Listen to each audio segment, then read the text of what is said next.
my topics. All right, y'all are. Hey, everybody. Welcome to the conversation. Once again, we are here on this Monday night going from 6 to 8. So, you know, I'm not usually the voice of this conversation, but I'm the voice tonight, and I am CH. You know, people call me Christopher Harris. That's my government name, but I am CH. And, you know, we are here tonight because we want to have this conversation. And our conversation for tonight is we're going to be talking about dating for dummies. Now, everybody might not be dating. You might be married. You might be single. You might be wanting to date. You might be a dummy. Either way it go. Oh, my goodness. Whatever category you fit in, join in the conversation, okay? So we're going to go around the room. We're going to introduce everybody, let you know who we are and what we do, allegedly. But we're going to go around the room and let everybody introduce themselves. Right now, why don't we start with you, Miss Lady G? Hey, everybody. It's Lady G here. Everybody knows that I am a certified health coach. That's what I do. And I'm also... I also have a corporate job working at U.S. Bank. I enjoy having a good time. Like this weekend, we went to go see the Black Panthers. Pretty awesome movie. I know some of you haven't seen it yet, so we won't even discuss that on tonight. Yes, no, I'm not. But I'm just gonna say it's a must see. It is a must see. Mm-hmm. And to my left is Nina. Yes. And Nina, do you want to give a little bit about yourself? Yes. Hi, everyone. My name is Nina, and what I do is I'm a paralegal, but outside of that, I am the spokesmodel for a all-natural hair care line called Natural Epiphany. Nice. That's my company. Oh, one of them. Okay. And I do a little acting on the side. So. Awesome. Okay. That's beautiful. I guess I'm next. My name is Odera.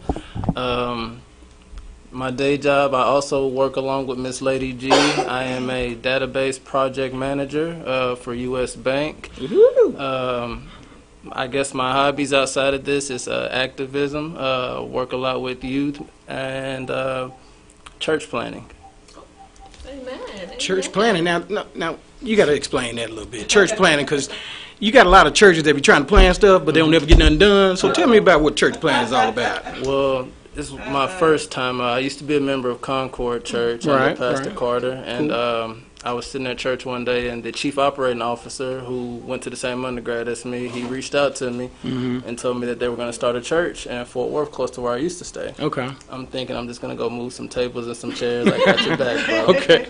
But I didn't know that it was going to turn into literally following, like having faith in God. So getting up every Saturday morning, going door to door, and not anything like a Jehovah's Witness or anything, but literally just praying for communities, letting people know that we're here in your community. Okay. And we were basically searching for the unchurched. Why are you not in church anymore? And we based our church around all the bad times that you've had in other churches. Like, okay, so this is what was wrong with you. So Okay. you didn't like this about your church, we're not going to do that. Right. You didn't like this, we're not going to do that, because you have to fellowship. A lot of people go and watch church from, social media or anything like that, but you don't get the fellowship with the person next to the right, or left or right of you. Long story short, that's how I got to working with Miss Lady G. I was in Bible study one night, and I was searching for a new job, and a fellow church member just, bro, what do you do? I'm like, I'm looking for a job. Okay. I got you. Okay.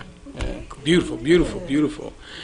All right. And now, not last but absolutely not least, we have the amazing Maze. Now, that name sounds almost like a Marvel character. It sounds like she should have been in Black Panther also. Yeah. She should have been in Black Panther also. So we used to call her Cousin Maze, but we done moved on to Amazing Maze. Which I like. She's doing some amazing things. I agree. Like to share those with us. I agree. So tell what's going on with you, Miss Amazing Maze? The weekend was really awesome.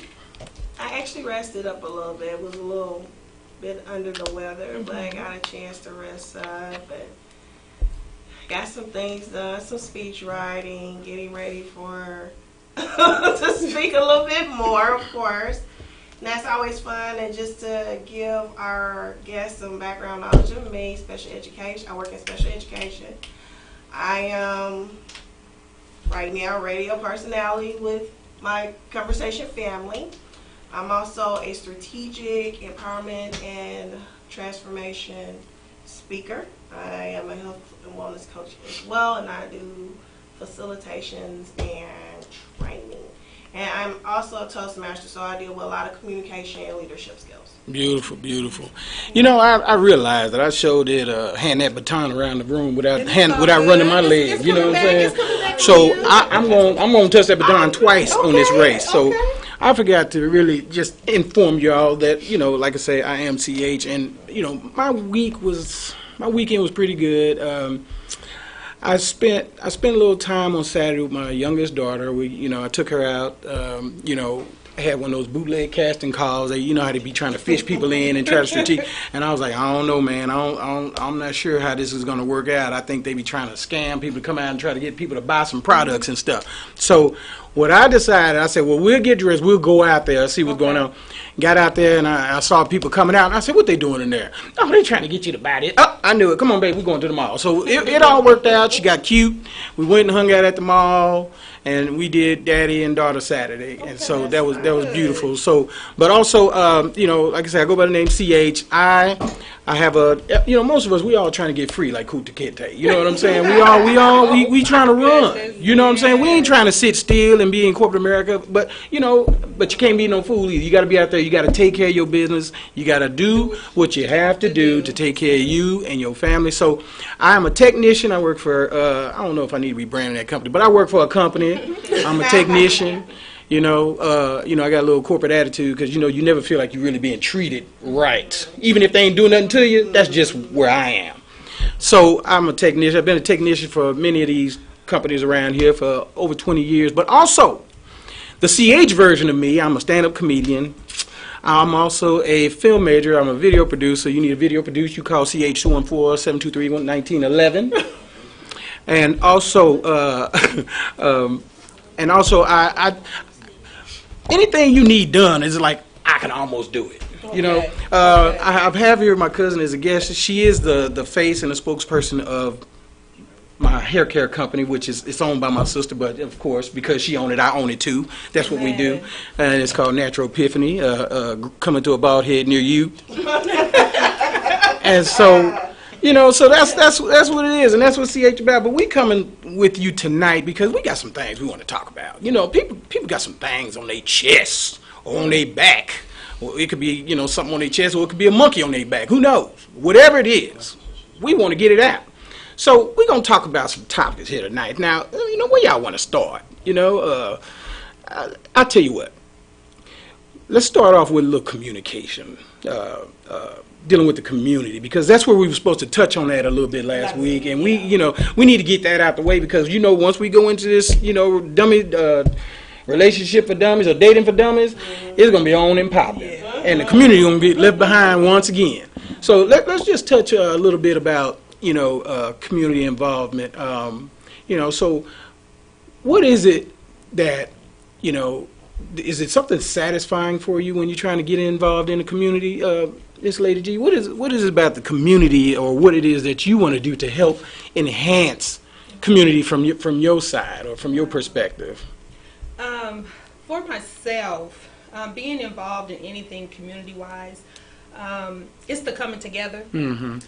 It's one thing that we've discovered in our neighborhood. It's a small neighborhood, mm-hmm. But it's what my husband has called me. I'm the one that's out who knows who the neighbors are. Mm-hmm. So mm-hmm. I try to put my face out there, mm-hmm. So I'll get to know everybody, and we kind of like come together. Mm-hmm.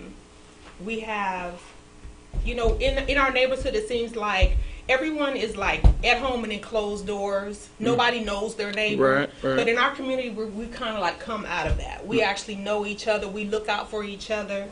And then we just discovered in getting to know, because our community is probably about, our neighborhood is probably about 3 years old. Mm-hmm. Mm-hmm. And most of us go to the same church. Yeah.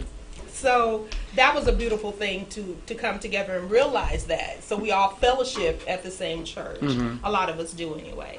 But as far as coming together and working together, we haven't done anything yet.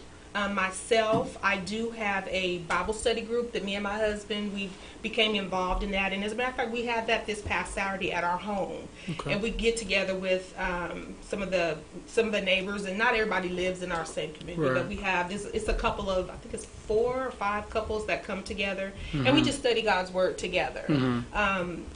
And just that alone is just so refreshing to us to be able to come together.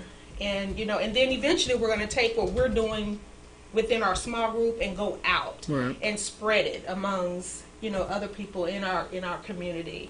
And we're just preparing for that.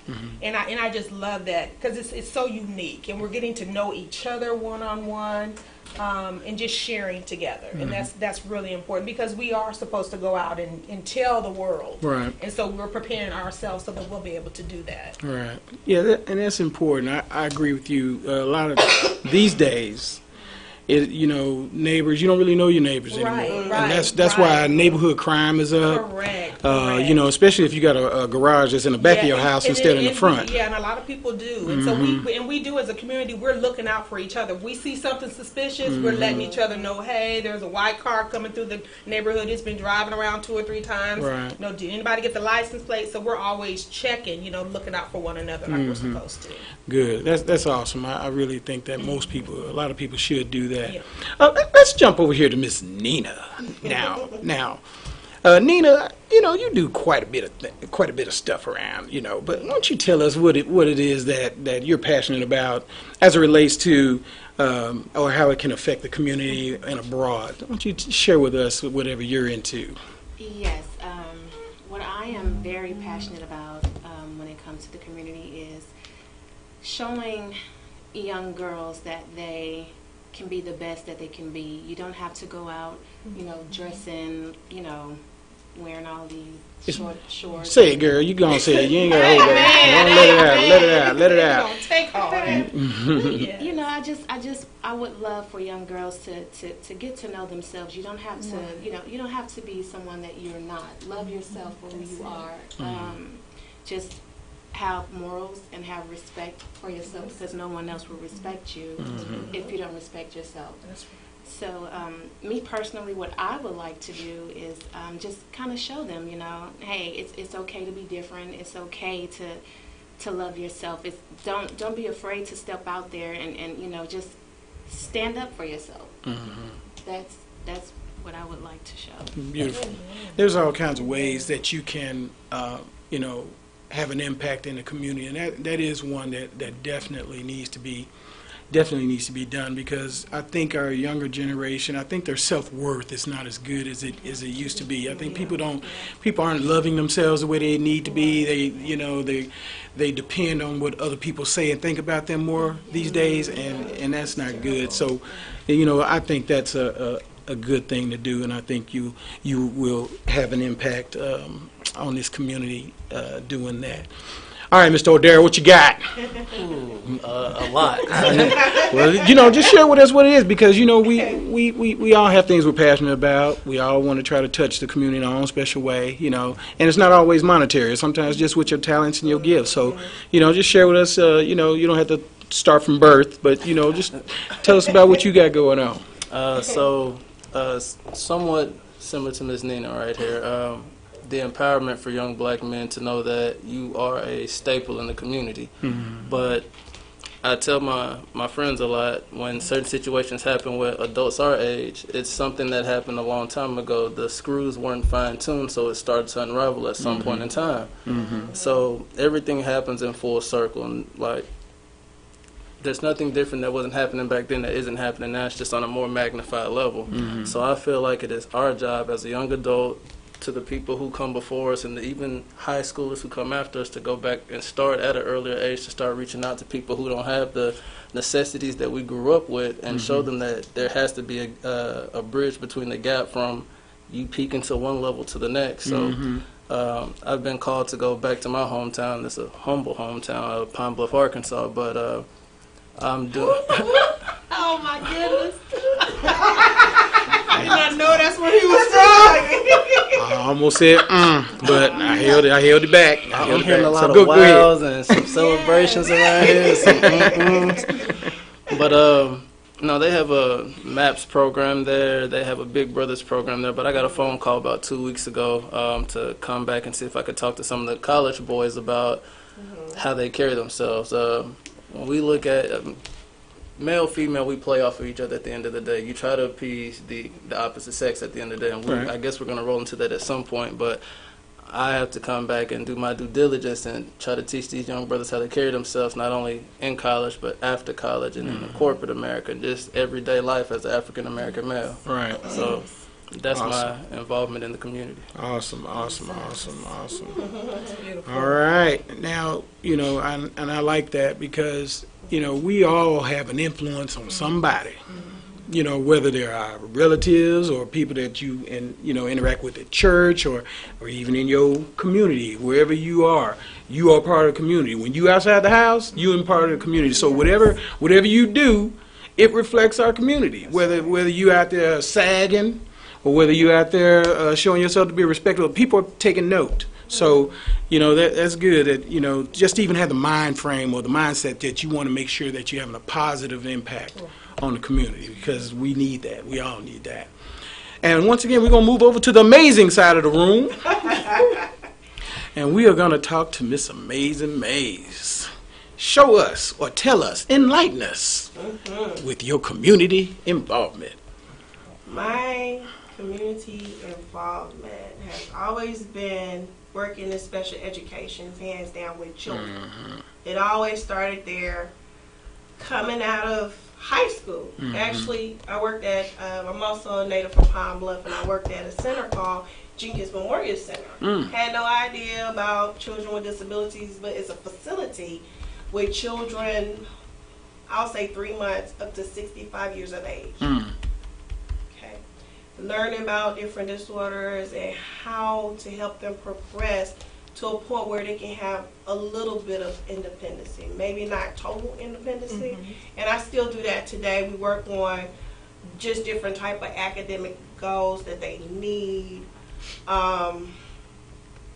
and just dealing with all types of children, autism, bipolar, even schizophrenic, cerebral palsy. You may have kids with AIDS, just a whole bunch of things that you deal with on a daily basis. You don't know where they are coming from. You don't know what the home is like.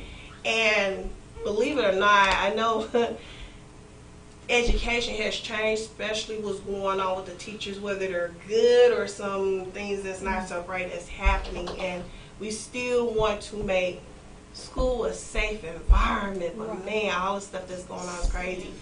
But what I do love doing every day is making sure they're okay. They're being heard. They're being understood. They're being cared for outside of the academic and getting things done.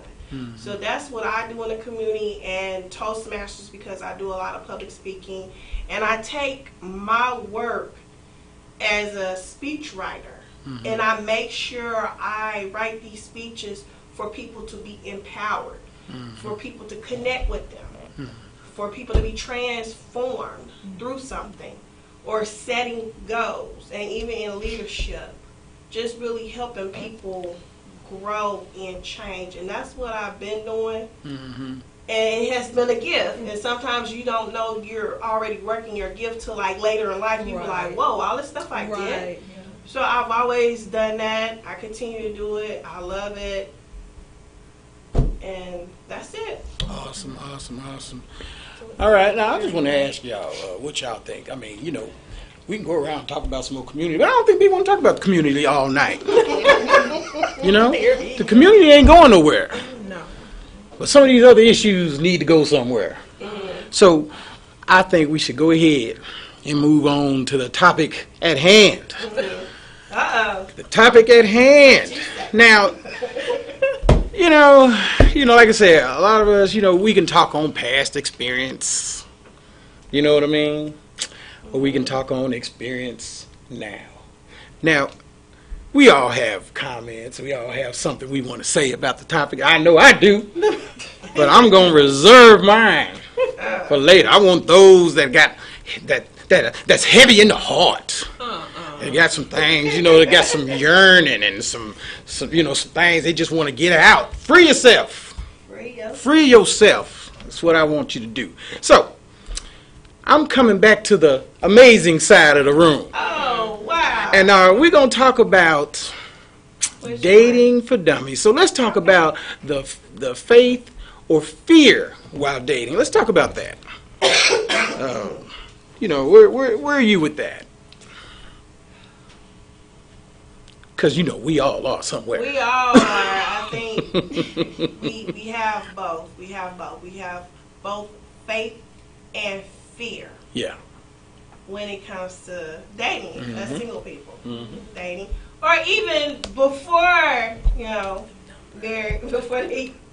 before our married couple got married and everything. However, I always keep the faith or what it is I'm believing in to have with a partner.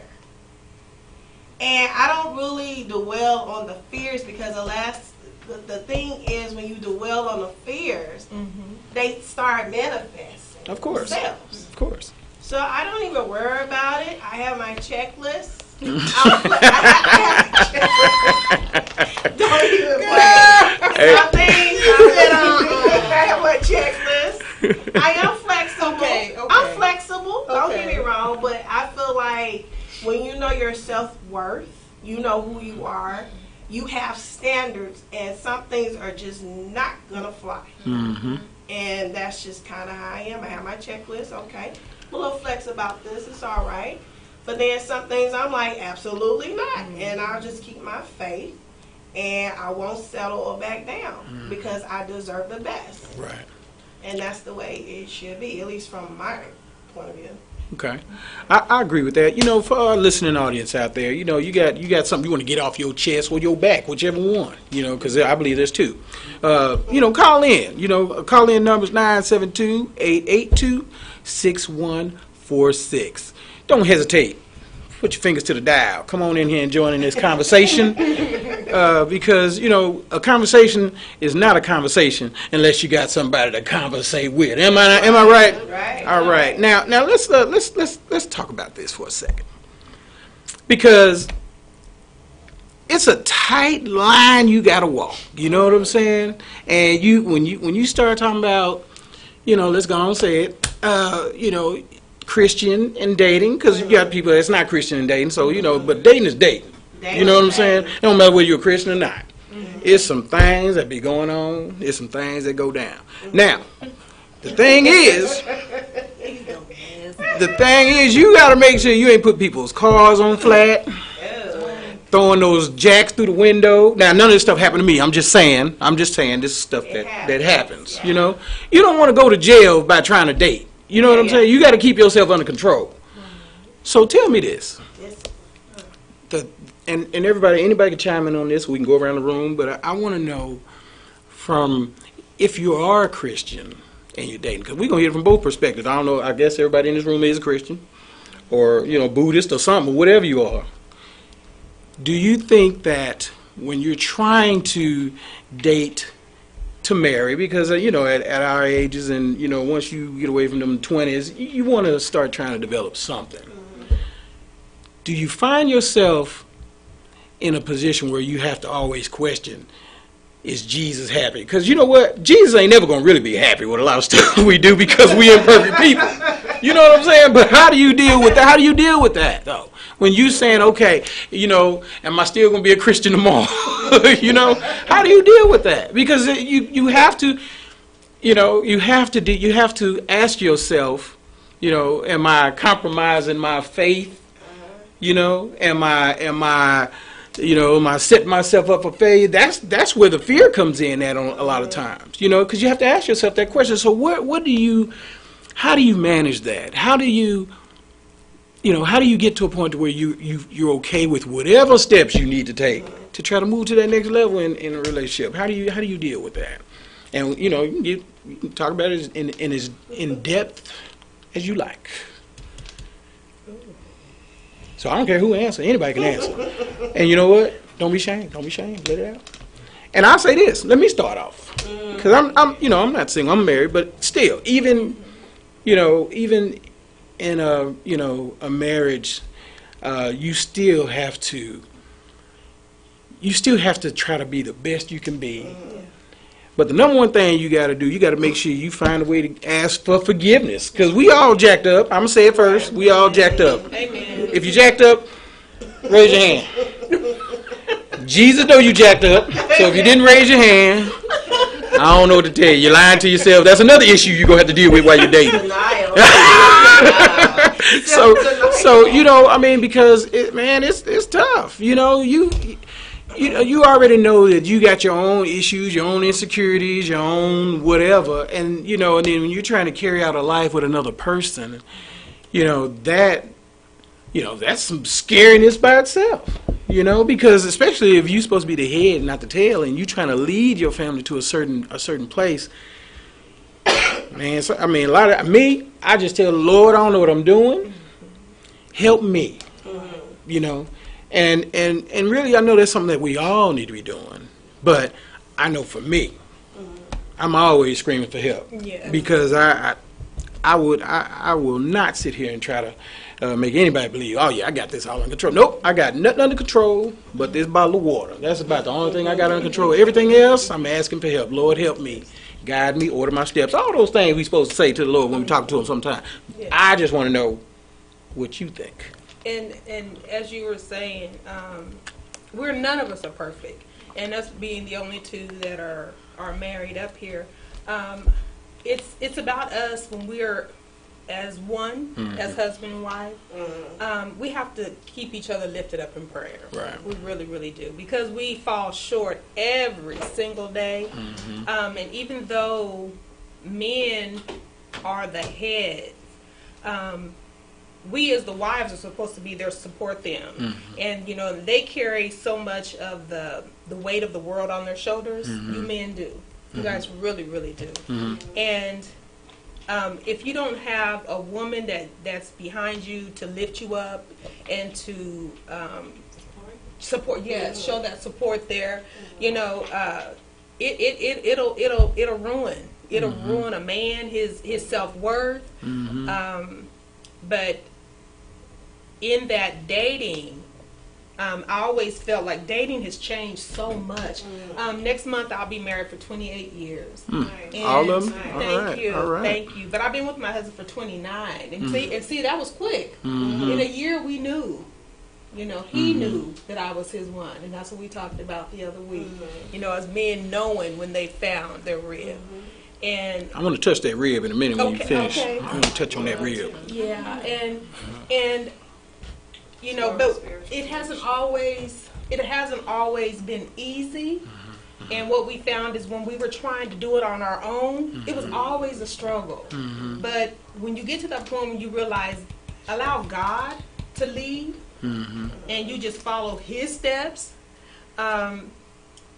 it makes living this life a lot easier. It's not going to be the best of the best, but it's going to make living this life that we have here on earth a little bit easier than what it was if you're trying to do it out of your own strength. Right. But my husband, he is different from any man I've ever dated. And it's not like I've dated a whole bunch of men, but with him, he sticks out above all. And it's because I've always known that he has always been a man of faith. And and when he was I don't even think when I met him, I don't know that he was looking for a wife. Right. When I met him, he just saw this nice looking girl at the park. And I had no idea. So say yourself. Yes, my goodness, yes. But the pursuit was on. Yeah. And it didn't stop until he was just like, yeah, that's the one. That's the one. I like that. And I remember us going to a party, and I was walking up to the party, and he was in a group in the parking lot with a bunch of guys. And he came over and gave me a hug, and he gave me this sweet little kiss on the cheek. And I didn't even really know him like that. But later on, after we started dating, he told me, he said, I told those guys that was going to be my wife one day. What? How do you... What? What? What? Yes. I like that. And here we are, 28, 29 years later. Okay. Wow. Beautiful. Beautiful. But anyway. Well, I'm gonna tell you, I'm gonna touch on that rib in a minute. Okay. But I wanna move over here to Miss Nina. Yes. Now, Miss Nina, I want you to feel free. Free yourself. let the community, because we did touch on the community. That's all we need to do is touch that. You know. Okay.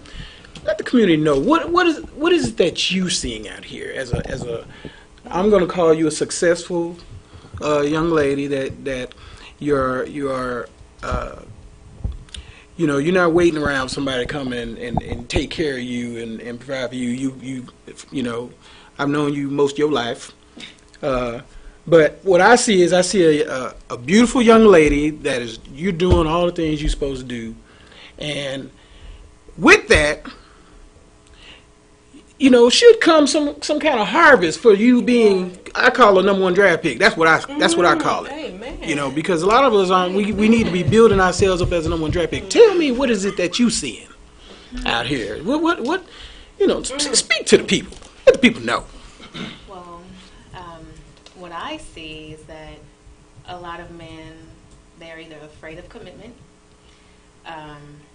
I mean, it could be several different factors. I mean, sometimes you may have people that are broken, people are hurting, so they are afraid, or some people are just out there to get back at the next person because they're hurting. So it goes back to that fear and faith. When you're dating somebody, it's just, you know, you have to step out on faith. And I believe that the fear comes in because you don't know what you're going to get yourself into. You don't know who you're dealing with. But you have to take a chance. Life is all about taking chances. But as far as now, today's time, and my generation, it's pretty tough. It's pretty tough. I mean, a lot of guys, they think that, you know, I have this or I have a little money that, you know, I can get whatever I want. But it's not like that. Well, not for me. Right. I can't speak for anyone else, but just, you know, that's some of the things that I see. You know, and the communication. You know, sometimes men, they may see, you know, if they see a woman that's up to par, has a nice job, car, living by herself, doing things that she, you know, that she should do as a woman. They may be a little intimidated. Yeah. They may be a little intimidated. Intimidating that's a big word, because I could see that, you know. So I could see that being, you know, that wasn't CH though back in the day. I wasn't intimidated. I didn't care who he was, you know. I'd have talked to Mary Kay back in my day. You know, I know she was old, but you know, she had that status. I'd have still went, hey Mary, what you doing, girl? Let's go make some makeup together. But anyway, she gone. Bless her heart. Rest in heaven. Hey, check this out. So, from your perspective, what's the conversation like when you meet somebody, or if somebody meets you? I mean, I want to know what the conversation is like. What are they saying? And you know, I got to hear this. What are they saying? Because I know it's a trip. I know it's a trip. Got to be. You see, that's what I'm saying. It's so many different things. You may have guys that'll try to call you through the social media app, the Facebook app. After hours. Okay. Catfishing.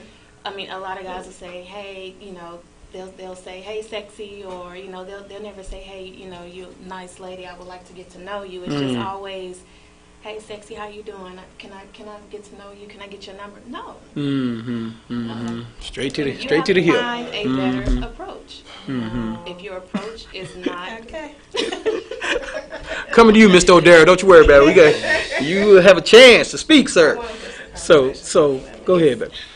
I mean, and then, you know, you have guys that'll, you know, they may see you in public and they'll, No, they don't. Not the street corner call. I mean, you know, one day I was at the gas station, I was pumping my gas, and I was actually on the phone, and this guy said to me, hey, who you talking to? Wow, that's crazy. And I'm like, wow. do you pay my phone bill?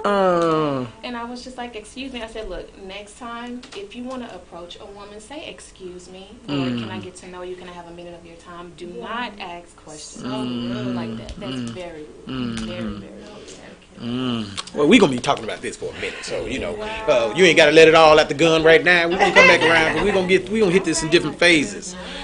Mr. O'Dara. Yes, sir. Talk to me. Man. I know, you know, from a dude standpoint. I want to get a conversation you have From with these hey, women. and you know what? From a dude standpoint, because this, you know, this is the perspective that a lot of young ladies need to understand from our side, because you know we got you know you get the street corner call, psst, hi, or hey, shout it, you know, you get that. You know, I grew up in Chicago, I saw all that stuff, you know, but there's a whole different narrative when you are trying to be the #1 draft pick, when you trying to build yourself up to be the best you can be, and when you see somebody, because a #1 draft pick looking for another #1 draft pick.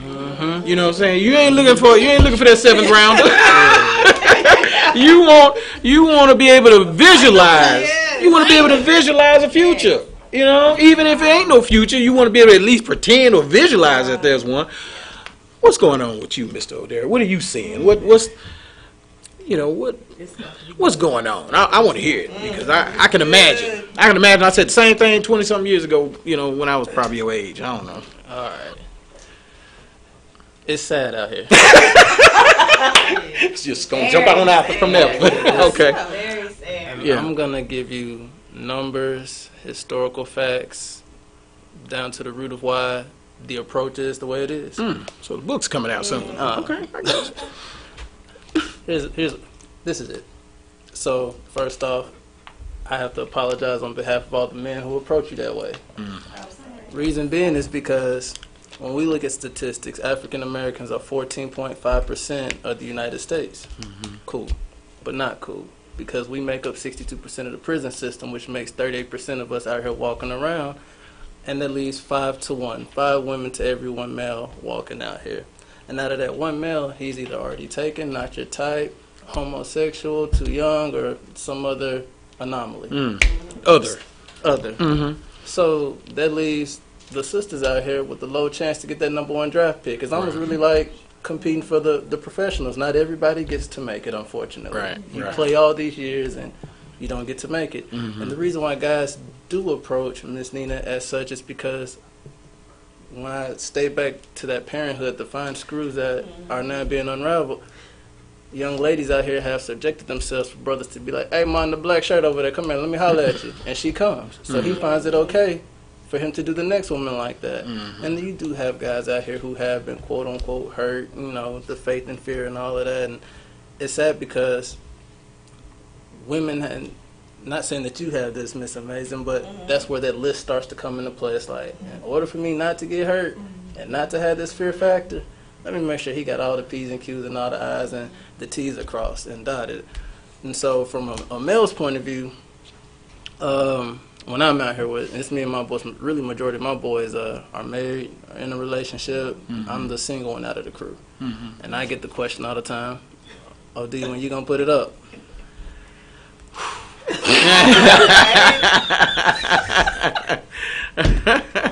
It's hard in these streets.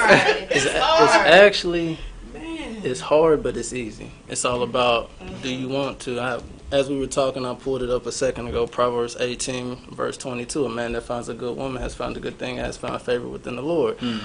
When it comes to dating today, if a man really wants a woman, the numbers play out in his favor. But that's the reason why things are the way they are. Due to social media and all the technology, we know the numbers play out in our favor. We know that if we post a picture, I can get 300 likes and I can pick her. Oh, you don't want me? It's cool. Let me keep it moving.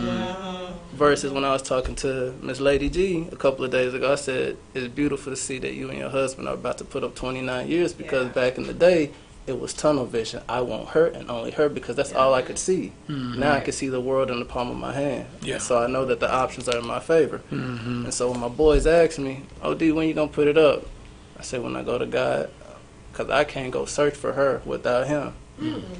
I got to have favor. We talking about a helpmate. We said we're going to touch on the rib in a minute. There's still an anatomy to the human body. There's a bone in our spine called the lumbar thoracic, which is the only bone that if this bone is removed, you are physically impaired all the way up to your brain. What? I don't want to know what that bone is. Exactly. And a lot of people, we talk about the rib, and you know, the woman that's supposed to help you breathe, you can't breathe without. What if you couldn't move without this woman? Right. What if you? Yeah, you seen what was that Tyler Perry movie? Too many of them. The one with the guy got into the wheelchair and The Diary of the Mad Black Woman. Yeah. he couldn't move. See, I couldn't name it though. You know, I knew they would get it. He couldn't move. Yeah. He was in the wheelchair after the Yeah. car accident, but she still stayed there. Luckily, it wasn't that bone, but you still need the helpmate. You need that woman, and eventually you'll walk again. But Yeah. for the brothers out here, I've always wanted to teach a class on how to approach a woman. I'm batting about 15 out of 10.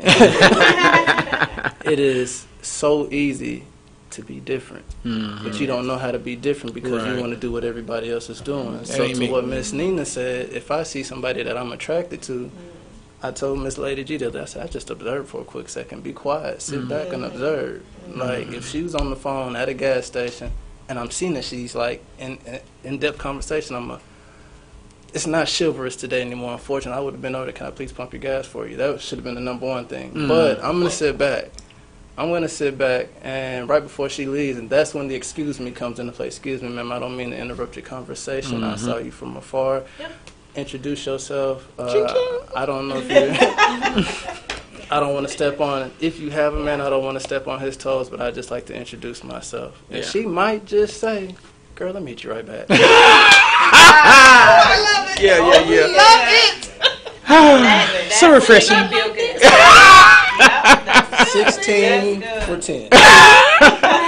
And you know what? And I like that because I'm sitting here listening to you and I'm getting goosebumps. I feel like I'm looking at my younger self like, are you from Chicago too? You know, even though that don't have nothing to do with it because you know I escaped Chicago. I ain't wouldn't know. So anyway, but yeah, I like that because being able to approach a woman is not rocket science. It's really not. Because I know me, and probably you wouldn't want no woman roll up on you talking about say. You know what I'm saying? I wouldn't. That's not going to work for me. And, so I know I ain't finna be talking about say, little mama, one leg showing the other half. I'm not doing that. And I know I don't want that kind of approach to me. So I like that, what you're saying. I want to touch on this rib thing. You said something about, your husband when he, and don't forget people out there, call in to this number, 972-882, you ain't doing nothing, 972-882-6146. Call in. Ain't nobody calling? Nobody calling? No? Oh, y'all ain't looking. Which one is it? Oh, y'all not doing that? Okay, anyway. Call in to the number anyway. Maybe somebody will answer. 972-882-6146. Now, check this out. You said something that really resonated with me. You said your husband told his friends when he saw you that he was going to, that you were going to be his wife.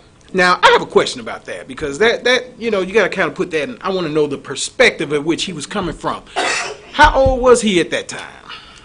Oh goodness. 20, maybe 23, 24.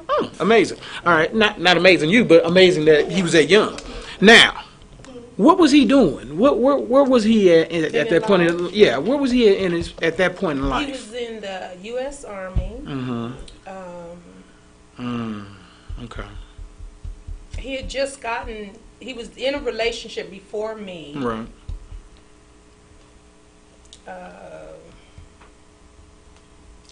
You're not sure? Okay. No, Yeah, don't hurt yourself. Don't hurt yourself.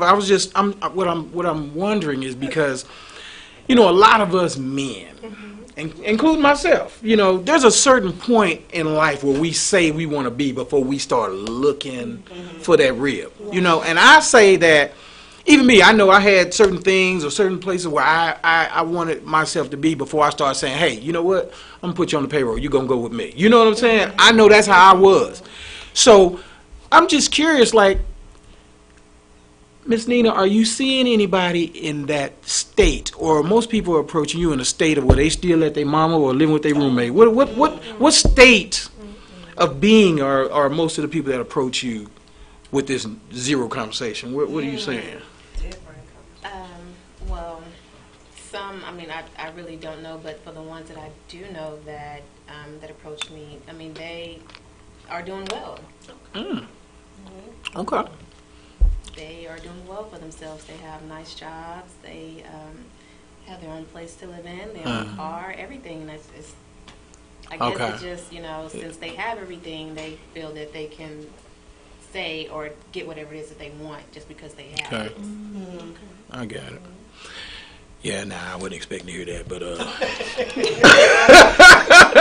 Mr. O'Dara, talk to me. What you got, Mr. O'Dara? To back her up, and you stated you weren't expecting to hear that. I kind of expected to hear that because times have changed. Yeah. Times have changed. Okay. Even when I was younger and back when I was in a relationship in undergrad, it went along kind of like what Miss G and what you said. I wanted to bring my mate along with me. Like, we finna ride this train all the way out. We finna do this. But then as life proceeds, it's like, you know what? If I want the best of the best, I feel like I got to be the best of the best. So give me some time to be by myself. And that's sometimes used as a negative. It's scary because it's negative because guys will say, I don't want to be in a relationship because I'm working on me right now. Yeah. And I know she's Hey, that's the company line, girl. Is that what you talking about? But that's the thing. And the crazy part is, she rolls her eyes, but then you have the guys who have the good job, the car, their own. They were working on themselves. They got it with quote unquote no distractions. But now that they do have it, it's used as a tool. Yeah. It's used as a tool for negative energy. And that's the scary part. I told Miss Jess, I wish I could teach guys certain things, but then it's scary because would you use it for evil? Would you use it to get what you want out of a woman and then toss it to the wayside and do it to the next? So that's where it goes all the way back to the faith and fear. Faith is a Christian value at the end of the day. So are you going to take the morals with the intent of talking to somebody? But as far as yeesh. We slipping out here. Yeah, you know what? I agree. I know because I was the same way. But for me, I still did things a little old school. Because if I met somebody, because, back then, I didn't really discriminate. I would date women with kids. As long as you ain't have baby daddy drama, you was good with me. You know what I'm saying? I ain't care about you having kids, even though I didn't have any kids. But if your kid's out of control, then I just, disappeared quietly. But I'm just saying. Hey, I'm just saying. Because, I knew that, I didn't discriminate. Because I know whether you've had kids in a previous relationship or whatever, that doesn't necessarily mean that you shouldn't still have an opportunity to have a #1 draft pick in your life. So I didn't really discriminate with that. You know what I'm saying? So for me, I did things a little more old school. If there was somebody that I thought more highly of, or I wanted to get to know a little better, I would invite them to my house, because nowadays I'm not sure people really let people in their lives. See, See, Mr. O'Dara shaking his head. Most people don't let people in their lives. And honestly, because, things have changed quite a bit. I mean, things are really more dangerous now. You never know if you're getting set up. So I understand the fear now. I didn't have to deal with that. But you hear these stories now about people, you meet somebody, hey, come to my house for dinner, and then next thing you know, you got 4 dudes at your door moving your couch out the living room. You know what I'm saying? Stuff like that, So I want to know, Miss Mays, Miss Amazing Mays. Now, what's the conversation like from your standpoint? Now, you might be, a tad bit old, maybe not a lot older, but a little older than these two. But what's coming your way? What are you seeing?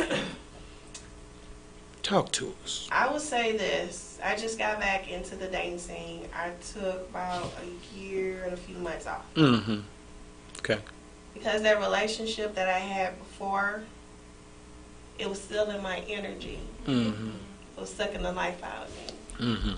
Because of a person being abused as a child and neglected, and never resolved those issues. And so he was a grown man, 9 years older than me, been married, but still had all these issues that he was dealing with: low self-esteem, stress, depression, anxiety. And, some people put up this facade or they masquerade, but then internally, spiritually, you can feel something's not right and it's not connecting, and it'll start stealing your joy and your energy. So I left that alone and made sure that I spent that month and a year and a few months by myself and working on my spiritual, my psychological, my emotional, mental state of being. Now, I wasn't torn, I wasn't broken, I wasn't any of that, but sometimes we need to spend time by ourselves to focus on who we are, my feminine energy, my connection with God. And when I did that, fast forward, I actually met somebody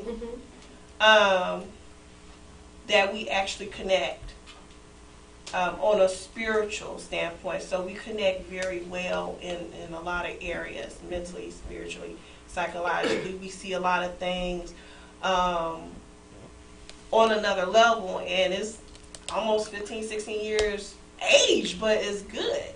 Because where he is in life, he's established. He's trying to help me. Like, we're on the same way. When he's doing things that I want to do, he's already done it. And he's feeding me this knowledge, and he's helping me with those things. And for me, that's good when you find somebody that's interested in what you're doing and want to help you create wealth or help you write your book because they've done it and all this stuff. So I think it's very key that you just do some soul searching for yourself. Cleanse, detox, whatever you need, all that stuff out your system. And then know what you want and find that person. And the conversations, good conversations. I never had any dead brain conversation. It's always, like I said, about wealth building, generational wealth, or business, or just being connected. So my conversations are always up here. Right. And I'm 37, so I have an old soul. So people my age, men wise, they're not really there. So I always go for older, and the conversations has always been great and fulfilling. Okay. Okay, guys, hold on. We have a caller who has called in. Hello? Hello. This is Mr. Joseph Davis. This is Lady G's husband.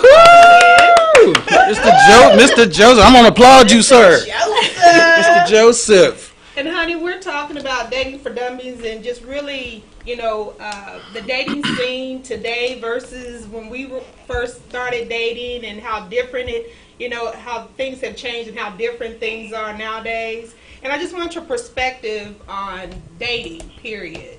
When we started, and how we're carrying on even today, and what advice would you have to the guys and the ladies out here today? Well, hello everyone. How are you? Hey, how you doing, Mr. Davis? I'm doing great.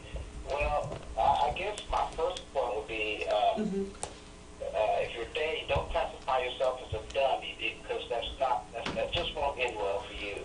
Okay? You sure read about it, but we having fun with it today. Well, you don't want to classify yourself as a dummy, because that's not going to end well. Okay. But anyways, I guess the perspective on the whole matter is that I guess today a lot of singles are trying to make it happen, and it's just one of those things in life where you can't make it happen. If you're looking for that right one, first you got to make sure that you're aligned correctly. Yeah. That you're ready for that special one. If you're still working on a ton of issues with yourself, then it's probably a good idea that you wait and get yourself together a little bit. No matter what it is, if it's financially, spiritually, emotionally, or whatever, because you don't want to bring any leftover baggage into your new relationship or to your new partner. Okay. With me and my wife, there's no, you go back to, eons of times, and you really can't say that this is how you select the right one. It was just kind of one of those things where I just knew that she was the one. And so, and being that, knowing that she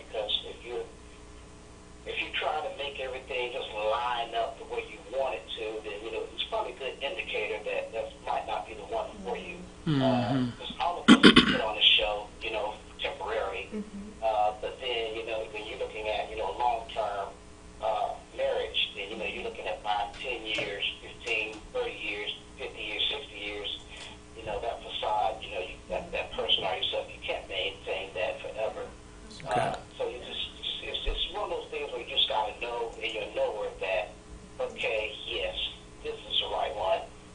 And as the old folks would always say,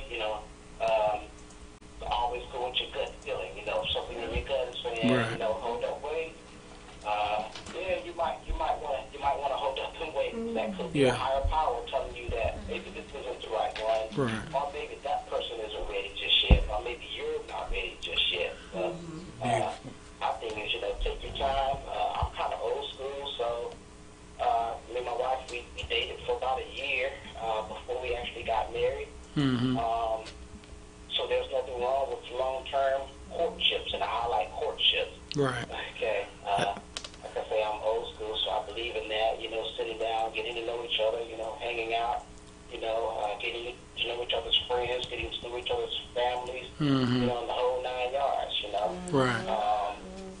I'm not going to say that all your hobbies are going to be the same as theirs, but you need to have several things that you can enjoy together. Right.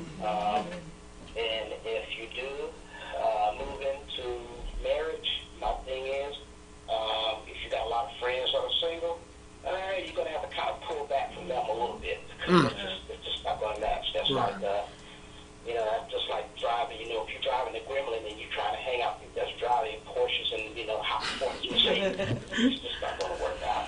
Mr. Maybe a vibe for you is going to start to cause friction. Yeah, you're right, Mr. Davis. You know what? Oh yeah, Mr. Davis, you've done awesome. You've really given us some insight, because that's, it's awesome to be able to hear some stories about, when you find your rib. I like to get ribs smoked, but I don't really hear them conversations about people finding their ribs no more. So that's good. Go ahead, Miss Lady G. You want to say something? Okay. All right. Thank you so much for calling in, Jay. I appreciate you. We appreciate you calling in and just sharing your thoughts with us here at the High Vibe. Okay, you're most welcome. I hope that helps someone. Oh yeah, Okay, yes sir, it will. thank you. All right, we'll talk to you later. Okay, babe. Bye-bye. All right, ladies and gentlemen. Well, we want to appreciate, Mr. Davis. We're gonna give him a round of applause for calling in.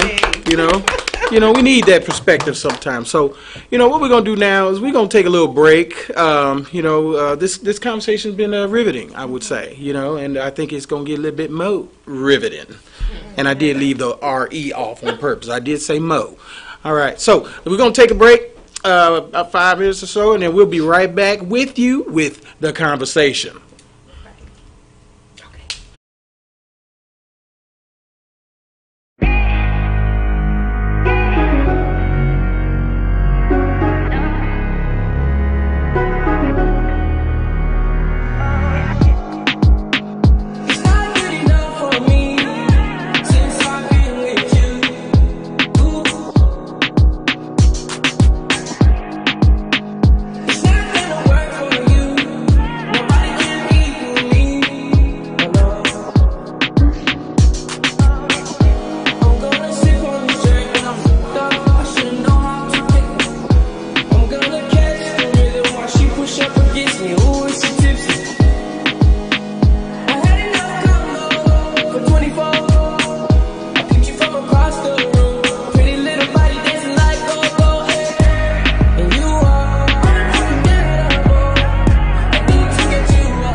fresh out booth.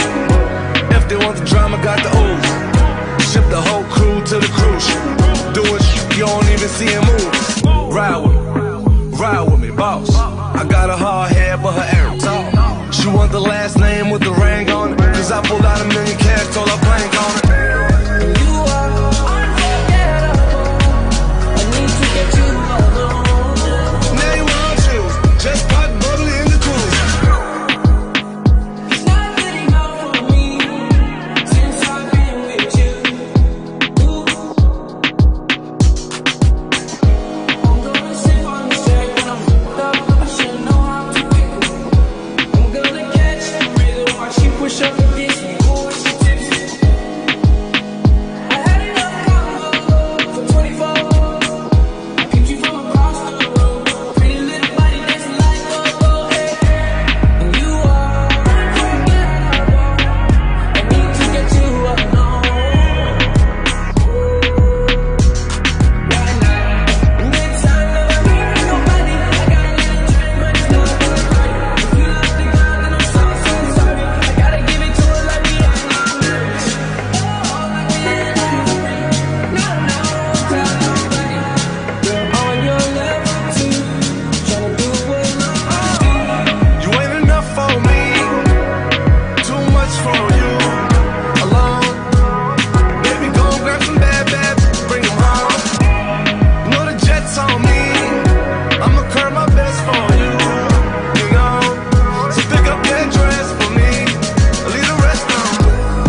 got a condo in Manhattan. Baby girl, what's happening? You and your invited, so gonna get to clapping. Go pop it for a plan, pop it for me. Turn around and drop it for a plan, drop it for me. I'll rent a beach house in Miami. Wake up with no jammies. Lobster tail for dinner. Julio served that scampi. You got it if you want it. Got it if you want it. Said you got it if you want it. Take my wallet if you want it now. Jump in the Cadillac. Girl, let's put some miles on it.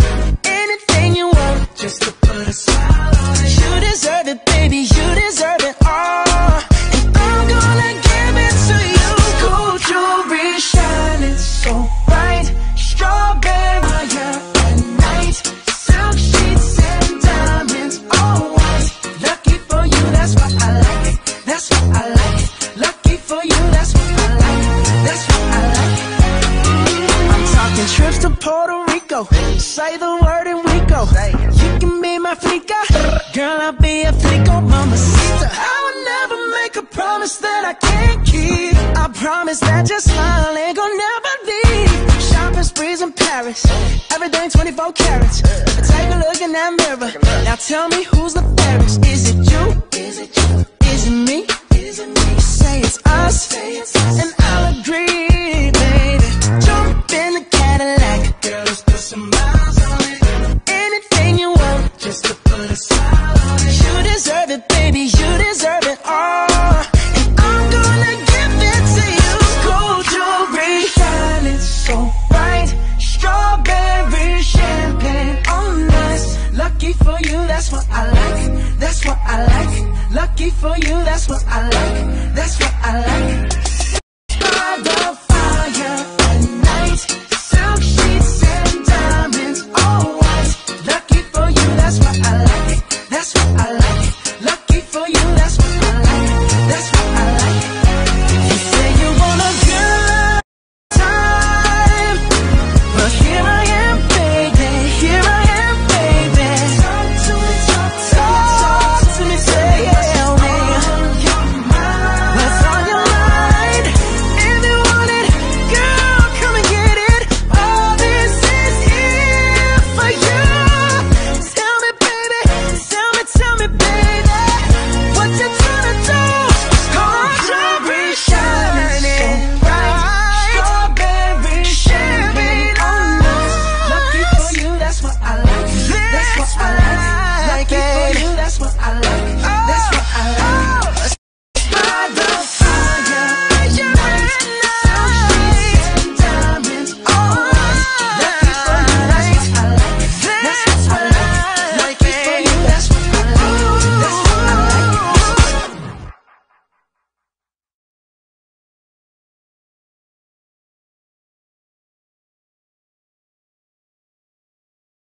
We on yet? 'Cause I'm still seeing this little. Okay. Thank you, ladies and gentlemen, for tuning in. And so I just want to say that we are back. How you feel to be back? Feels good to be Feels good to be back.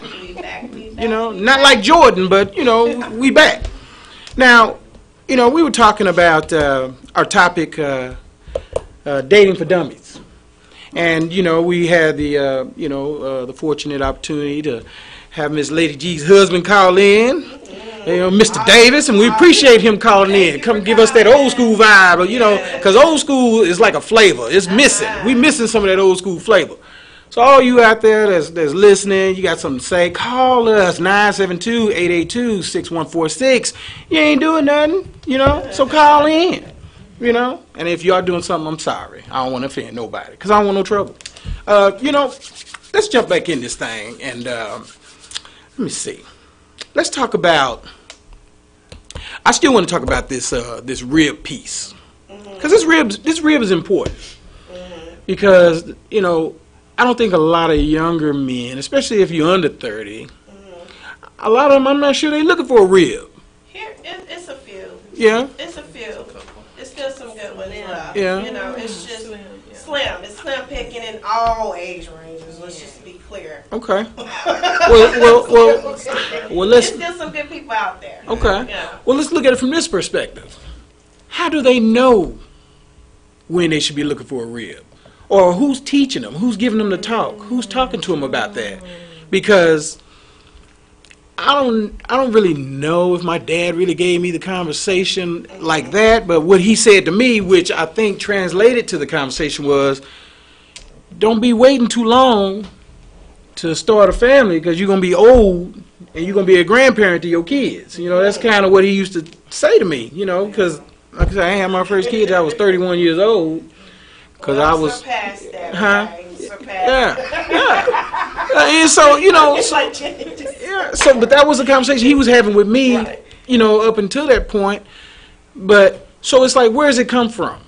Where is that being taught? I'm gonna start with you, O'Dare, from a young man's perspective. Where is that coming from? Is that conversation coming from who?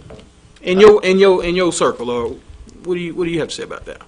I think it comes from a lot of different angles and perspectives. At a young age, my father passed when I was 12 years old. But from what I could remember from being a toddler till that last day, I saw how my father loved my mother, and how my mother continuously loved my father even in the afterlife. And so to see that type of love, I'm like, dang, he loved her that much that she won't move on. Not saying that I wanted my mama to move on, I just want her to be happy, but it was like, if I could show a woman that much love, for her to ever not want to see another man again, that she continuously just steadily thinks about me. And there's 3 boys in our family and 1 girl, and for her to always implement our father's teachings, he must have did something at a young age. But that's that old school loving at the same time too. It's seasoned. Yeah. So in my time growing up, it's a little weird. I still believe in, you know, fairy tale endings. Some people don't believe in that. Right. I watched a lot of romance comedy movies, and when we talk about how do you know if somebody's the real, men, you know, at the end of the day, you know, it's a feeling. It's an unexplainable feeling. You start doing things that you realize you wouldn't do before. It's like you on the phone, walking across the house, touching things, and it's like it's stupid. It's you doing stupid stuff, and you know it. And you can't explain it. You feel afraid to talk to your boys about it. You're ashamed a little bit, but at some point in time, you start professing your love for this woman, and you automatically, you know, even. It's sad to say in today's time, guys know who the rib is, but you still out there poking at other ribs just to see if the flavor is a little bit different. Knowing that you got the best rib on the block, you still want to touch everybody else's rib. Right. But in today's time, to me personally, you know when you have it. Like her husband talked about the Nor, that it's right below the heart, right above the gut. It's that feeling right there that you can't explain. And so, yeah, that's my answer. Okay. Cool. Miss Nina, how do you know when you meet somebody, or if somebody approach you, how do you know if you could be a rib for them or not? Oh, that's a tough question. It is tough, but that's what we're here for. The tough conversation. How do I know? Yes, ma'am. How do you know? Like, what would stand out to you when you first meet a person? Like, what is there, you know, is it static electricity? Is it, you know, all they rims match? You know what I'm saying? They ain't driving around on a donut. You know what I'm saying? You know, do they got alligator shoes on and a crocodile belt? I mean, you know, just tell me what it is that you know, what you see when, you know. Okay, well, for me, I would say if he can connect with me mentally. Okay. If you cannot connect with me mentally, then my interest is just elsewhere. Okay. So you cerebral is what you're saying. I would agree to say that. Okay. You know, I consider myself as old school, and it's kind of funny that I say that because I'm kind of young. I think so. But I do consider myself as old school, and you know, I watched the men in my family. Well, I watched the men in my family, and you know, especially my aunt and my uncle. I saw how, you know, he loved her unconditionally, and she loved him unconditionally. She was always there for him, and you know, vice versa. And it's just the little detailed things that I would see that, you know, that they would do, and that to me means a lot. The small details, if you can connect with me mentally, I think that that's a plus. Mhm. Let's just start there, because if we can't connect here, I feel like then there's nothing. Mm-hmm. Okay. Amen. I like that. I like Let that. me just say, from out of my household, I can remember my daughter sharing with me one time that my husband would take her on dates with him. Mhm. Just the two of them Mm-hmm. would go out and just do whatever father-daughter time. But in that, he instilled in her, how a man should treat her Mm-hmm. as a young girl, and now she's a grown woman. Mm-hmm. And she still carries those things, and she holds on to those in her life today. So the things that guys do, she knows, what she ought to look for in a man. Mm-hmm. But what do we do when these men are coming up without their fathers in the household? How do they learn how they're supposed to treat, a woman, someone who they're interested in? Mhm. Where do they learn? From that woman. From their, okay. I would say if she has respect Mhm. for herself, because I feel like that's the only way that you could teach a person how to love you, or to even, Amen. deal with you. Okay. Okay. Respect. I like that. I mean, Can I piggyback off of that? hey, like Piggy. that. I like Piggy. Go ahead. I like the fact that you mentioned a woman, anyone, it could be a male or a female. You have to teach people how you want to be treated and not settle for less, hands down. This is the age of knowing. If you don't know something, you go to somebody that has the knowledge and expertise of whatever it is you want. I just feel like there's no excuse. If you don't know how to be the man you want to be, then you need to go find your group. It can be family, it can be friends, it can be coworkers, it can be whoever it is that has that man or woman-like figure, or if you want to be a husband or wife, because everybody don't. But if they have some of those criteria that you like, you need to go to that person and let them teach you what it is they know and mold you.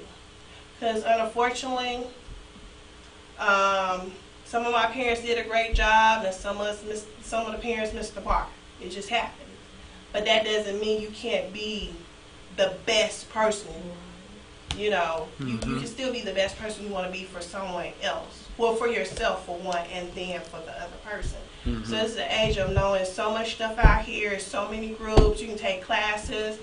Our friend right here, You're right. you need to teach your class because it's well needed. Understand that? We can get it done. You went Toastmasters, I can help you. Mm-hmm. But those are different things that are out there. They have, I watch people on Facebook, and they have, this one lady, April Mason, and she talks about her femininity and help women be more feminine, using their energy and all this kind of stuff. And then you have Art Kathy, and she talks about the feminine energy too, and connecting and finding your mate and all this great stuff. They have things like that that's available, and classes and courses and books. So it's so much. I agree But with people you. have to want it. You have to want it. You have to make up your mind that something you want to do, you have to change. But people are afraid. Some people are afraid of changing their behaviors because they feel like they're going to miss out on something, and that's not the case. You'll gain better than you will lose. Yeah, I agree with that. You heard Amazing Maze. Call in to the show, 972-882-6146. She said you will gain better than you'll lose. Class, when you going to do it? Yeah. When you going to do it? Yeah, because we need to be Let's taught. talk about it. We need to be. We need male classes too. Yeah, mentors, classes, debonair, I guess for men or something type of course, so he can learn how to be a gentleman. They have those. It's probably not a lot, but we need those. Oh yeah, we definitely need them. I was fortunate enough to have a father that has always been in my life. Him and my mother, my dad and my mother. They didn't stay together for 6 minutes, but he was always around, and he always taught me, and he always showed an interest in me, and always. He said the other day, maybe a couple of weeks ago, he said his only concern was to make sure he can preserve his children's future. He didn't want our futures to be destroyed, no matter what. Whether he got drugged through the mud by my mama or not, and you know how people in relationships, it's back and forth. It wasn't just all her, it was both of them. But whatever suffering he had to deal with, he dealt with it because he was going to stay in our lives, and he did. And I know without him, I wouldn't be this mountain of a man I am. You know what I'm saying? And I'm just telling you, I love CH. I'm just saying, if don't nobody else love me, I have to love myself because that keeps my self-esteem up. So tell me this. What would you do? Let's say you have somebody you dating, okay? You've been dating 2-3 years. And it just seemed like it just ain't going over the broom. You know? Now, what do you think you would have to do to get it to go over the broom? What do you think you got to do? That's a tough question because it really, from the woman's point of view, there are some things you can do, but it ain't really too much you can do. Right, The guy got to realize, you know what, this is what's happening. You know what I'm saying?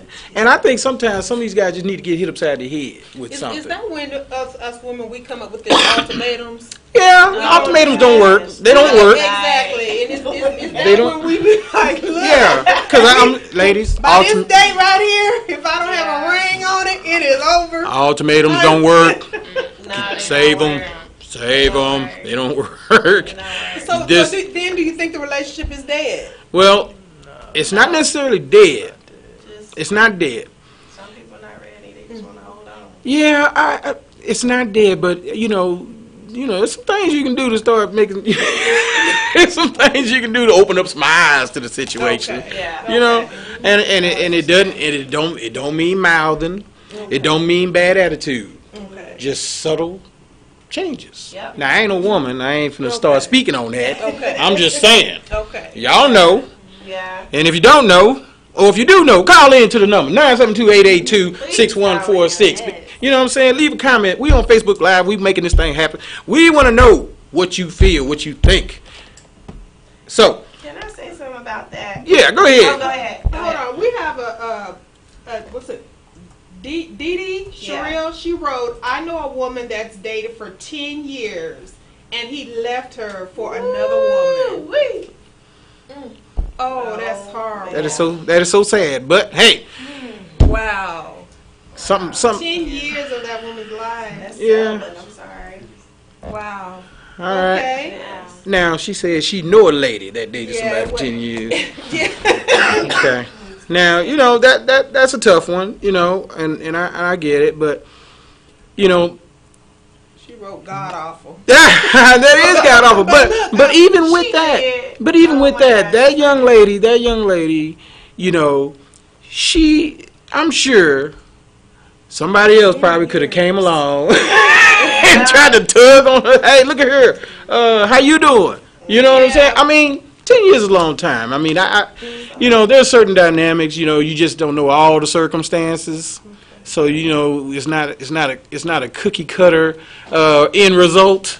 But that is god awful. But I get look, it. we also have Epic. Hey, Epic. Ah.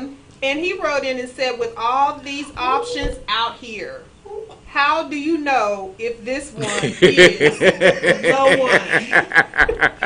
Wait, did you wrote she was Wait a minute, he know that. She trying to get him back. That's what she wrote now. Wow. Yeah, that's what she wrote. Yeah, she did write that.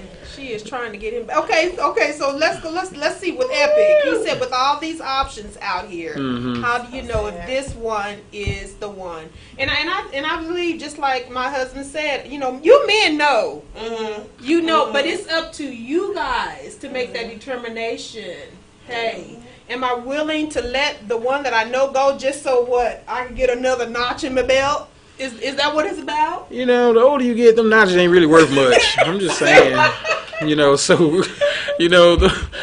notches ain't worth notching. I'm just saying it ain't. But there are some childish men out here that's what they do. Yeah. That is their goal in life. To get as many notches under their belt as they can, instead of when you know that this one over here, you know, but you was willing to let that go. Not ready. And just not Not that's ready. it. That's Some it. people are just not ready. It doesn't matter if a woman is perfect, she has it all together, her health, she's beautiful, she's making money, all that. He's not ready, he's just not ready. And it's not anything you can do about it. Either you stay and wait a little bit, or you move forward. All right, well, let's touch on There that. shouldn't And be then, no gray and then area that's with when that. we get to that one that got away. Let's touch on that. Yeah. How do you know if you perfect? How do you know if what you're doing is what you is the right thing? You know To if you're let doing the right huh? Yeah. thing. You know if you're doing the right thing. How do you know? For a woman perspective, she knows what she's doing, but for a man, it may not be exactly what you want. Even though she present herself well, it still may not be the person for her. Just like, I'm not gonna say how many times I've been engaged, but just because a man proposed to me, that doesn't mean I feel like he's husband material, even if he asks me. Because I've turned something down. I'm just saying, just because, you know, I'm like, no, this is not what I really want. Right. That I won't want to deal with. Okay. This is not the type So of you knew husband that wasn't material. the one for you. I knew it wasn't for me, but my Okay. mom would always say, you could have been married by now. You could have been Oh, married my by now. goodness. Again, it's about my Invisible. worth. It's about my standards, and I know what I'm going to deal with. And, you know, being 20 to being 37 now, your whole perspective of what you want in life changes. Some things I'm willing to, you know, I still have my list, but I'm willing to work with versus when I was in my 20s. So it does change. Okay. Now let's go a little deeper with that. Now let me just toss this question down there. How many people in the room? Who cook in this room? Let's go old school. Who cook? Now I ain't talking about cold cereal, maybe toast. Who cooks? Now let's say you know somebody you dating, you know, they say, baby, can you make me a sandwich and put some cheese on it? You can go in there and make your own sandwich. Are we having that kind of conversation? Because that's a weakness for men. You know, that's a weakness. Are you cooking? That's still the short. Yeah, that's still all that. Yeah, because that's the shortest way to a man's heart. Put something in his belly. So who's cooking? Because I'm gonna tell you, I ask a lot of ladies, you cook? What? See, already you disqualifying yourself to about 75% of the men. Okay. Because nobody want to cook no more. Me, I flambe something in a minute. Yeah. You know, but I'm just saying, you know, people got to get back to cooking. That's where the fellowship come in at, the first fellowship, the pure fellowship. Because if you're not cooking, you ain't getting into nobody's life. You still on the perimeter. That's the only way you getting inside. It's cooking a meal. It's cooking a meal. Because you can go even if he has his own place, which I'm telling you is very rare, you know. So I'm telling you, in all the years I've been a technician all around the city, 20-something years, I have never ran across a dude in his own home, and even if he living even in his own apartment. I'm just talking about the people I run, and I've been in the hundreds, maybe even thousands of homes over the years. I've never seen a man living on his own, whether it's his own house. And most of the time, if it's in an apartment, he got a roommate. I never understood that because I ain't never want to live like that, ever. Ugh. Anyway, I'm just saying. Yeah, it is that bad. It's not that bad. It is bad. So, Mr. O'Dare, what you see? Talk to me. Well, I'm going to speak on real quick right before I jump into the whole cooking aspect. We're not going to beat up the brothers who have roommates out here. So this comes to a millennial lifestyle at the end of the day. So millennials don't hold on to jobs no more than 2 to 3 years, and a lot of companies take that into effect because it's a lot of money that they're expensing out. Right. A lot of millennials, and we got to look at the times. Even though they're trying to bring jobs back to America, there's a lot of people graduating at a higher rate, but there's no employment for us, so we go right back to the parents' place. Decent employment. And if we don't want to live with parents and we don't want to live under those rules, we say, hey, homie, hey, homegirl, let's get a spot together. And ain't no telling how long. There's people in their 30s and 40s who are still rooming together to cut costs and economize. So, but then that comes to when now you start pulling in a third party, your mate. That's when things get a little tricky, and that's when you need to start looking at getting your own spot, because when you do decide to get on one knee, that's when I don't really agree with shacking, but we live in a different time today where people they shack. And that's a downfall to some and a good for many, but This whole cooking aspect. They used to say the way to a man's heart is through his stomach. Mm-hmm. Now it's reversed because I like cooking. Me and all my brothers, we like cooking. My homeboys, we do a potluck once a month, and we all bring something to the table. But the beauty of it is, we know that women like men that can cook. So they ain't got to cook. So to the brothers out here who are having problems, start small. Like, take a class, do something. I guarantee when a woman sees that you know how to cook, like, she will put her best foot forward, because that's not a common thing around here today. Part two, who wants to spend that much money going out to eat every other night? We trying to live healthy out here. It's just so much better for you on your pockets, on your health, on your spirit, your relationship, everything. So I advise all brothers out here, learn how to get in the kitchen. Or just do it together.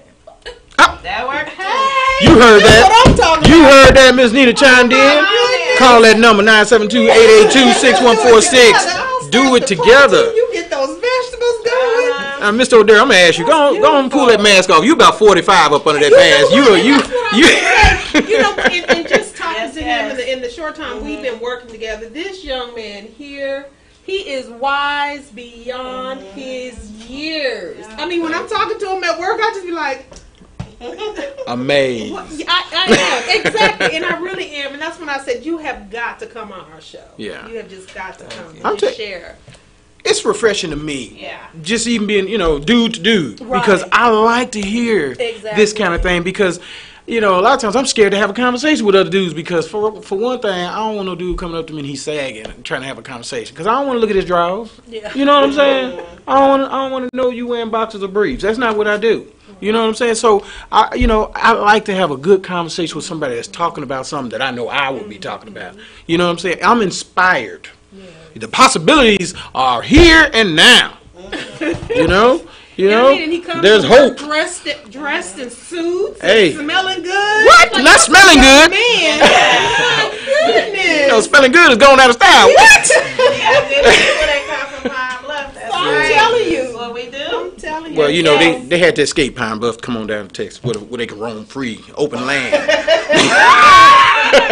Got open land down here. We know how to cook that, huh? We do. We know how to cook. Yeah. We know how to cook. Hey, that's awesome. I'm telling you. Southern hospitality. So tell me, Mr. O'Dare, because these people out here need to understand that there is hope.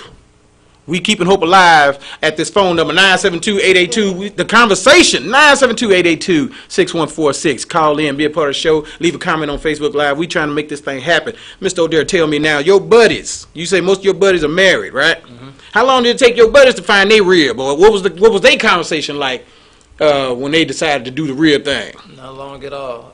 Actually, it used to be in reverse. I was the only one in a relationship back when I was an undergrad. I was in a long-term relationship, about 5.5 years. 5.5, right. I thought I was going to marry this young lady. Right.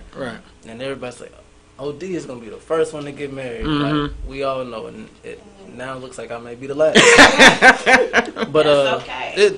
I'm perfectly okay with it. So one of my close friends, he's actually a pastor, and we all had past. We lived a young life. We had fun, but when he switched his life over, and it wasn't on his own, it was God calling him to. He was in a master's program for taxation, and God was like, "No, that's not for you." And it was just an amazing process. But when he decided to go from Little Rock to Dallas Theological, when he was moving out, we sat with him and we told him, and we would never forget. And we said, bro, when you get to Dallas, because we from Pine Bluff, and we small minded, so we see Dallas like Hollywood. Man, bro, when you get to Dallas, you gonna find one. First day, he called us when he was at orientation and said, I found my wife. What? And married her. Wow. And she's older than him, but didn't matter. Like, first day, we was like, nah, bro. So I took a trip. I said, I gotta see this. Yeah. Gassed the car on up. I came down here and I interrogated the girl. I'm like, what you want, man? I love it. I like it. But it goes back to men knowing when they found the one. He saw her just like how your husband saw it. He was in orientation standing in line. I was like, there go my wife right there. He went for it. And it's crazy because she's the helpmate. Like, I'm not gonna get into specifics about the life, but she's a first-round draft pick. She's gorgeous, aerospace engineer. They were both in seminary school together. I'm like, so she was doing the double. I'm like, bro, you won. Like, hold on and hold on tight. So at the wedding, it was a true celebration. Like, we saw it from the very beginning to now. What, they're 3-4 years married now with the little boy. And God is still working in his life. And then I got another friend. He was with his girl from high school till up to 2-3 years ago. They got married. He wants whatever she wants. He's down for. He's gonna support her. She's a physician assistant, and he works with the government. So he's like, man, we're trying to move. We want to do this. If she wants to do this, and he even incorporates her family on their decisions because he knows that she's very close to the sister. So he's like, what do you and your sister want to do? I want to make sure everybody's happy. And what makes her happy makes him happy. So when I see all of this with all my homeboys and my other 2 closest best friends, those are the ones that shack, but you don't want to call it healthy shacking, but it's like healthy shacking. Like I may come home and go see my homeboy. I'm like, where's she at? She come home from work, but I'm finna go ahead and prep dinner for her real quick. And I'm like, psh. So it used to be me giving out all the information. Now I'm.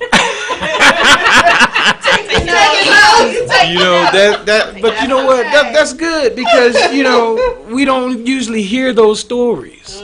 I don't know where to find them at. I mean, not that I just be going around looking like, tell me your story. No, it ain't like that. But you want to hear some good stories because, yeah. And I mean, because I have friends that are dating, and I mean, it's just hard to hear. It's hard to bear because they want to be, the women, they want to be married, and they're just like, where are the men? Where are they at? And just like like you said, it's tough, and the women, they're to the point to where they're, like owning their own homes, having a good job, and just doing well for themselves. But then they're waiting on that Boaz, and he is like nowhere to be. Hey, I'm gonna tell you, slim pickings. Yes, it's tough. Miss Nina, tell me about some of your girlfriends or some of the ladies you hang around. What are you seeing even from that standpoint? What are you seeing? Well, I have a few select of friends. Okay. Women that's I got you. I understand. But what I see, one of my friends, she's happily married, and I value that a lot because I can just see the love that they share between the two. They work as a team. They do things together. They go to church together, and that's always a plus. Right. And I have another friend. She's in a relationship now, and just to see her happy and just listening to her stories of he did this for me, he bought this for me, and we spent quality time together. He did this, that's amazing. Yeah, that's important. Well, I'll tell you, I know, I know a lot of ladies, that are, out there and they're looking and they're wanting to be married and it's, you can't be there for everybody. You know what I'm saying? You can only be there for who you with. And then you listen to the stories that are going on and you be like, man, what is this world coming to? Yeah. You know what I'm saying? Because, when I listen to, Miss Nina, when I listen to your story, and it's not a horror story, of course, but when I listen to your story, I'm like, man, I can't believe it because, because me, when I was looking for who I was going to be with, I was looking for you. You, I don't want to say your age, but you at the age you are. And, you got a decent job, decent, just decent and good. That's what I see. And I'm like, man, these jokers out here tripping. You know what I'm saying? That's all I can say. Because it is. I shed a tear for you in quiet, dear. But I know that it's gonna be greater later. I already know, because you're not settling. You know what I'm saying? Now I will be one to tell you, lower them standards. Because we do have jokers. We I'm just saying. I mean, some people's standards just way too high. Some, I mean, it's plenty of jokers out here got the cripple boot on. are very unrealistic. Yeah, Stuff. I mean, the dude with the crippled boot needs somebody too. He needs somebody. You know, the dude that wears pants up to his chest, he needs somebody. You know? They say there's He somebody can- for Well, everybody. he can put. Go ahead on there. They say there's somebody for everybody.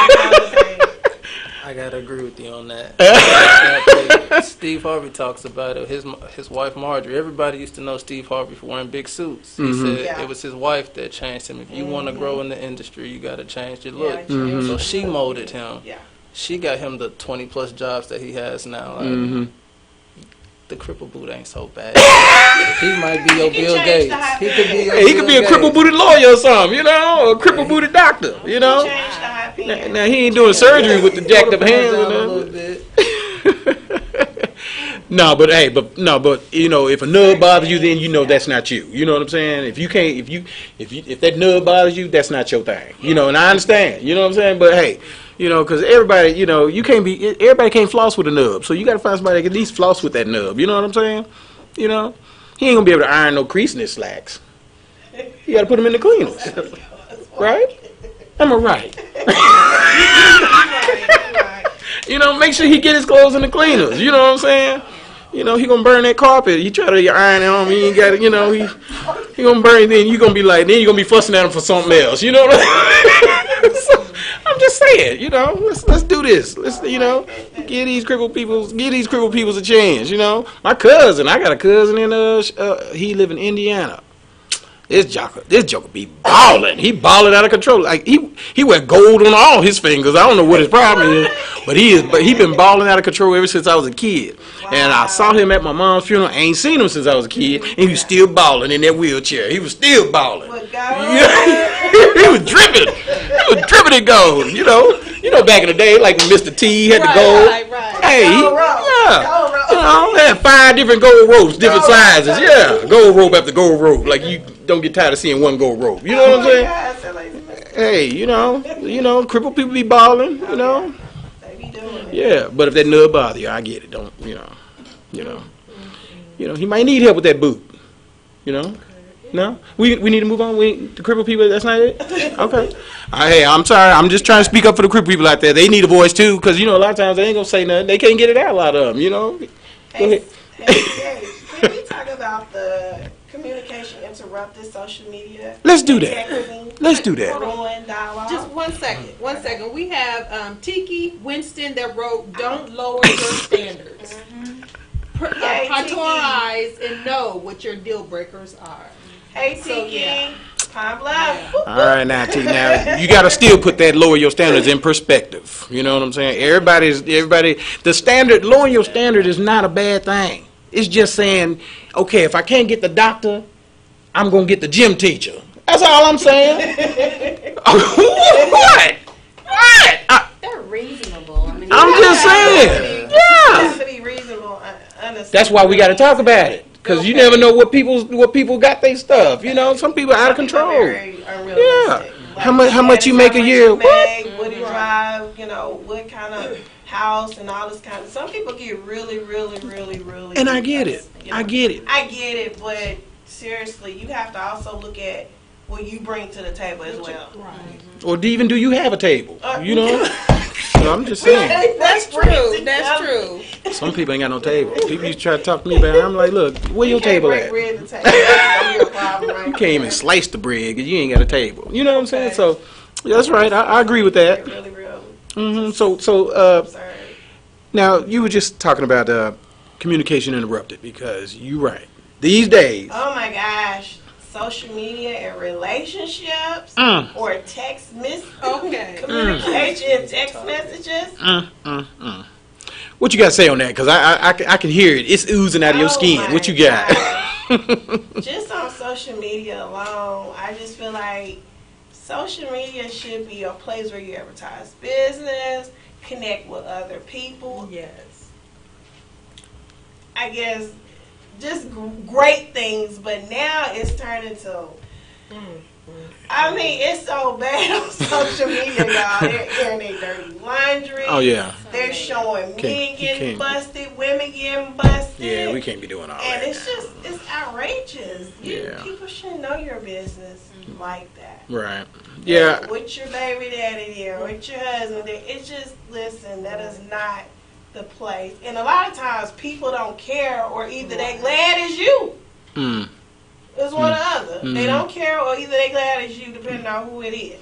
Okay. And that's not a place where you should do that. That's Right. just really not it. Or blasting, or some people be creeping into people's DM and stuff. It's just so Yeah. Mr. O'Dara, talk to me about this because tell me about this whole social media deal. How does that impact from a millennial? Because a lot of the millennial aspect, and I'm saying millennial, and even anybody that's just not married, because these phones, we're gonna just call it these phones. I'm not even gonna call it social media. Let's just call it what it is, the devil. These phones. the devil. You know what I'm saying? No. These phones are killing relationships. So tell me what are you seeing with the phone aspect? It has mentally impaired us when it comes to communication and relationships.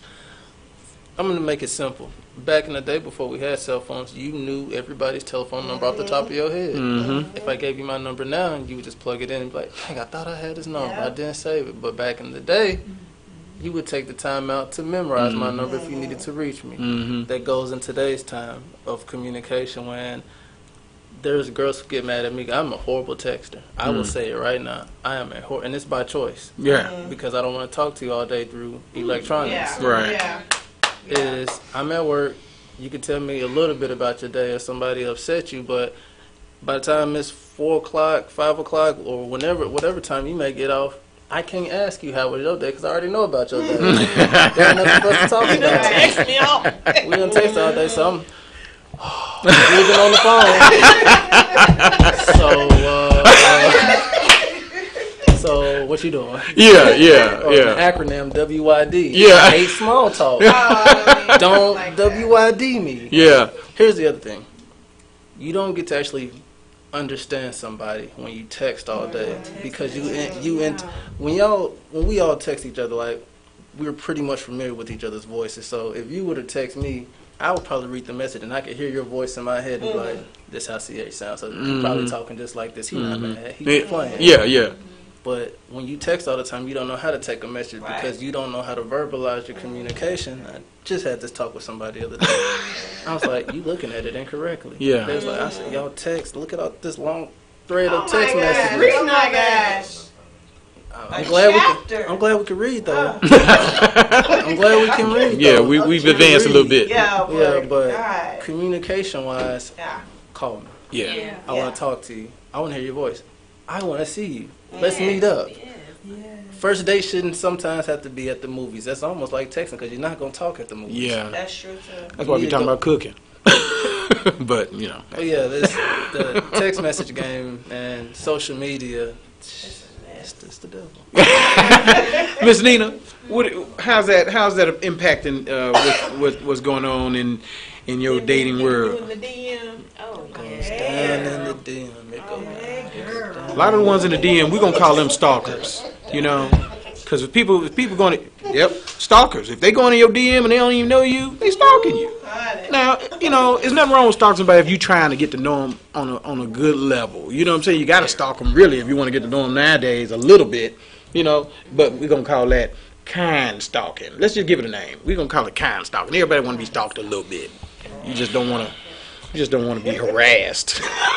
But so what are you seeing from a standpoint of if you just meet people? People want to get your phone number, but are they talking? No. Man. No. It's small talk. Hey, how you doing? What you doing? What you got on? What? Oh my goodness, guys. What's What is going on, gentlemen? I'm tripping. What is happening? Now, I don't know if y'all know. I talk. I can talk. I know how to do. I don't want to text. I don't want to text. Once it get past what you doing, and then if you gotta type in at least 20, 30 characters, this needs a phone call because that's too much. Because I'm gonna reply with my standard 3. Oh, that's cool. Now I hope that's 3. You know what I'm saying? But but I'm just saying I'm not into that. Or if I'm with you, and we somewhere, whatever, and you trying to show me something, yeah, baby, yeah, huh? Oh, no, that's great.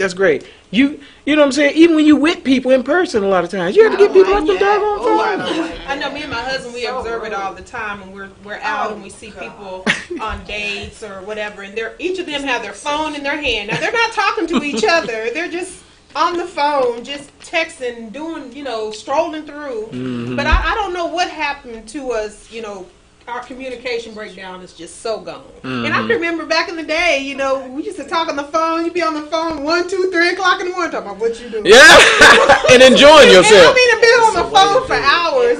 But now we don't do that. Right. That communicating and laughing and getting to know each other. That's just so gone. Now it's reverted to texting. Mm-hmm. Hey, inbox. I'm gonna tell you something. We almost, this has been a great topic. It's been, I can tell everybody's really engaged in this. I want to do this thing. I want us to go around and just give your last points or your points of advice that you can give to people that's out there listening and that's out there, because it's all education. We're trying to educate each other. Give your points of advice for those out there. For we doing this dating for dummies.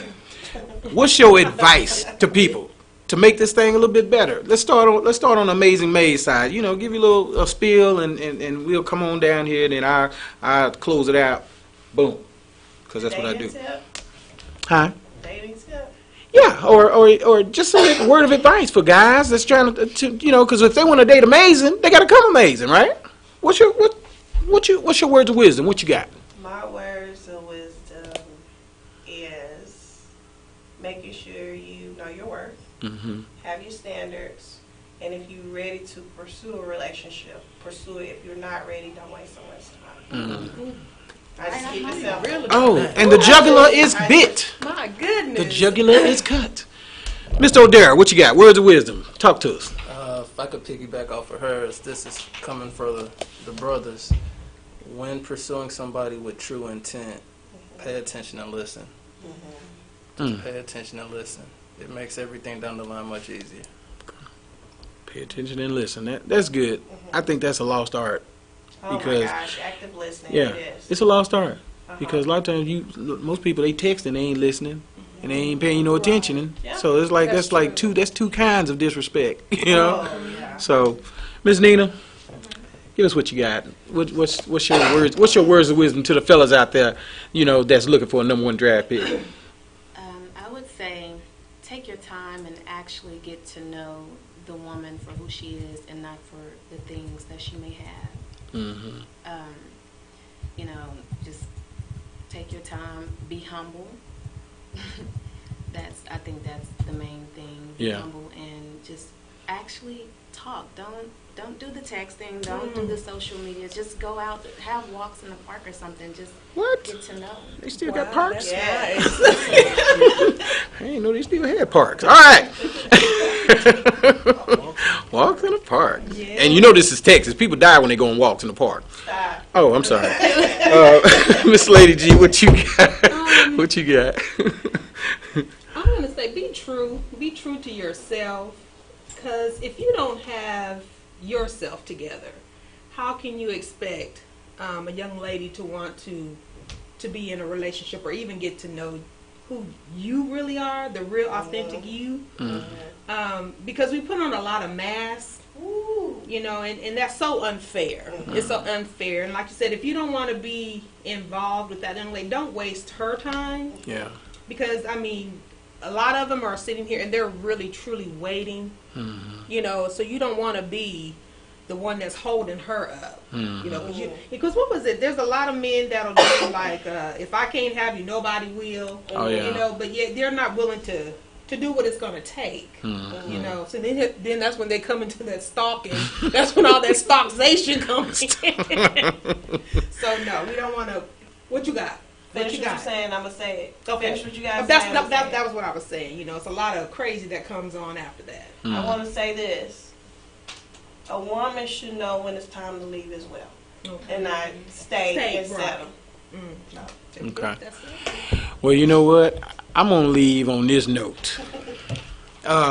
Because I am CH, I've observed a lot. In my young 46 years, I've seen a lot. But I will say this.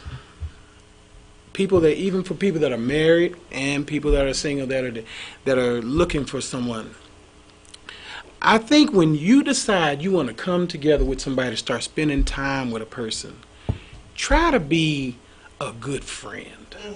You know?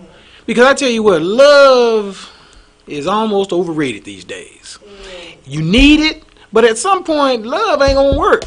You're going to need to care about this person as more than just, oh, I love you. Because love can hurt somebody too. Do you like them? Yeah, that's what I'm saying. Like is strong.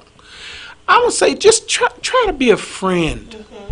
Because you're not going to always love a person all the time. But if you like them, if you their friend, you're not going to mind hanging out with them. You ain't going to mind talking to them. You ain't going to mind doing stuff for them. You ain't gonna mind cooking them a grilled cheese sandwich, and I did say sandwich. You know what I'm saying? But it helps to be somebody's friend because you think about a lot of times, you know, if you're in a relationship, and even if that relationship ends, some people have been in relationships and they can still be friends with people that they dated a long time ago because they were friends first. You know, it don't work for everybody because some people are like, no, when it's over, it's over. You know, roll your eyes at the back of the head for the people on the radio. But no. It helps to be friends with people. Get to know people. Get to know them. You know, find out what they like. Find out what you like. Find out what you don't like. Find out what they don't like. Because if you do that, you'll find yourself having better relationships with people, whether you're dating them or not. Overall.